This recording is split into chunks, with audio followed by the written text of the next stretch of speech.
Qish kunlari falon pulga sotiladigan ushbu zakuskani qanday tayyorlanishini o'zim sizlarga o'rgataman. Pomidorlarimizni yaxshilab yuvganimizdan so'ng shu ko'rinishda kesib olamiz va ustidan qaynagan suv solamiz.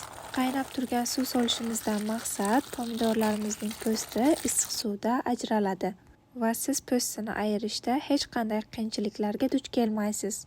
Gap isboti bilan deganlardek ushbu videoda o'zingiz ko'zingiz bilan ko'rishingiz mumkin qanday tez va oson ajralishini. Endi esa asosiy qismiga o'tadigan bo'lsak, biz uchun sarimsoq, piyoz, qora murch, tuz hamda ko'kat kerak bo'ladi. Albatta busiz bo'lmaydi. Bu sirka 70%lik.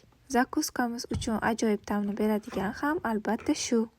Masalliqlarimizni pomidorlar ustiga birin-ketin solib chiqamiz.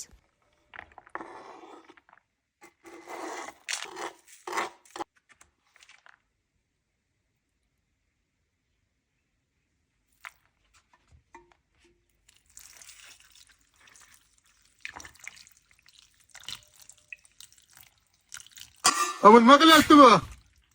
Ye. Barcha masalliqlarni solib bo'lganimizdan so'ng yaxshilab aralashtirib olamiz. Ajoyib hidi dimog'ingizni qitiqlaydi-ya.